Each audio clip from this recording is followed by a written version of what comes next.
एक तो लोक लुभावन और जन कल्याणकारी, मतलब उसमें संतुलन बना लिया है सरकार ने। नहीं, देखिए ऐसा है कि जन कल्याणी का मतलब अगर ये है कि हम फ्री गिफ्ट बांटे हैं, हम वेलफेयर स्टेट है ना कॉन्स्टिट्यूशन के साथ। देखिए ऐसा है, अगर जॉब जनरेट हो रही है और इन्वेस्टमेंट हो रहा है तो अपने आप लोगों के हाथ में इनकम आ रही है, वेलफेयर हो रहा है, जॉब क्रिएट हो रही है। रोमाना, अगर सर 15 लाख करोड़, अगर आप सर मैं आपसे सवाल पूछ रहा हूँ, और 15 लाख करोड़ बच्चे खाते में डाल दिए जाएं, एनपीए बनाकर उनको राइट ऑफ कर दिया जाए, उससे क्या कहते हैं आप? पॉपुलिज्म कहते हैं, जन कल्याण कहते हैं? ग्लास इज हाफ फुल और ग्लास इज हाफ एम्प्टी, ये तो देखने का नजरिया है, देखने का नजरिया है। सर गोयल, मैं तो कहूंगा कि ये देखिए, एक जैसे मैंने बताया कि ये मत्स्य योग की बात है, इसके दूरगामी परिणाम देखे जाएंगे। इसमें हम शॉर्ट टर्म इमीडिएटली नहीं देख सकते हैं। अगर लोग लुभावन यदि करना होता है तो कुछ भी ये विकसित भारत का भी रोड मैप दे देते, अभी वो नहीं दिया। तो मतलब संयमित अंदाज में ये बजट जो सरकार लेकर आई है, जिसमें विजन है और विजन 2047 विकसित भारत के लिए जो प्रतिबद्धता वित्त मंत्री की तरफ से दोहराई गई है सदन में अपनी बात रखते हुए बजट भाषण के दौरान, आपको वो दिख रही है? जी बिल्कुल, क्योंकि विज्ञान के ऊपर काफ़ी हद तक फोकस किया गया है, कोशिश की गई है कृषि, महिलाएं, ब्लू ओशन इकोनॉमी और जिस तरीके से जो सारा इकोसिस्टम है उसको डेवलप किया जाए, और ख़ास तौर पे एक एडमिनिस्ट्रेटिव रिफॉर्म जिसमें टैक्स एक बहुत बड़ा रोल प्ले करता है लोगों तक आय पहुंचाने का और डिस्पोजेबल इनकम पहुंचाने का, उस पर खासा ध्यान दिया गया है। और प्रोडक्टिविटी बढ़ाने के लिए जितनी टेक्नोलॉजी की ज़रूरत है उस पर फोकस किया गया है।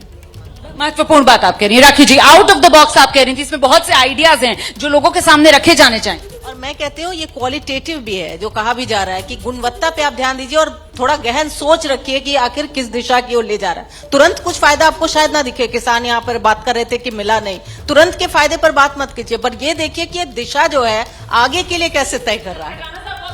देख रहे घटाना साहब, यहाँ पर राखी जी कह रही है कि फॉरेन वाला फायदा मत ढूंढे हमारे किसान भाई, लंबे अवसर के लिए सोचना चाहिए सर, लंबे वक्त में फायदा मिलेगा।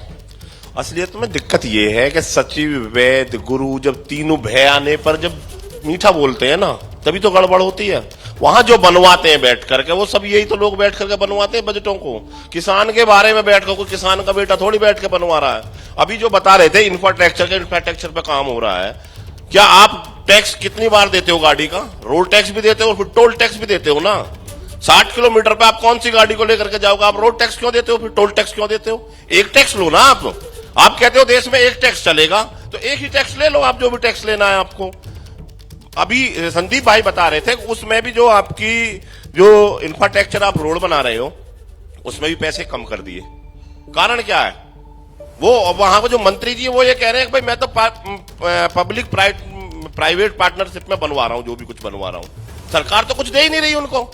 तो इस तरीका से देश थोड़ी चलेगा। देश से अगर आप ले रहे हो और दे कहां रहे हो ये पता ही नहीं चल रहा। क्या भी कह रहे हैं, आनंद महिंद्रा जी कह रहे हैं कि भाई बहुत अच्छा बना दिया। आनंद महिंद्रा जी तो कहेंगे जब 10 साल में ट्रैक्टर को बंद किया जा रहा है, तो आनंद महिंद्रा नहीं कहेंगे तो और कौन कहेंगे? 10 साल में ट्रैक्टर बदल देगा कोई? एनजीटी के नियमों में 10 साल में ट्रैक्टर कितना चलता है? मतलब उद्योगों को फायदा और आपके हिसाब से किसानों को फायदा नहीं मिल रहा? रोमाना जी, उद्योगों को फायदा तो ये करेंगे क्योंकि सरकार अडानी अंबानी की है। और जैसे अभी बहन जी हमारी कह रही थी कि हमें आगे के लिए सोचना चाहिए, हमें तो आगे के सोचने की जरूरत तो ये पड़ेगी क्योंकि हमारे पुराना ही सब खराब कर दिया है इन्होंने। किसान को तो इन्होंने तबाह कर दिया है। हमें ऐसे विकास की जरूरत नहीं है जिसमें हमारे बच्चों का हनन होने की पूरी प्रक्रिया सरकार बना रही हो।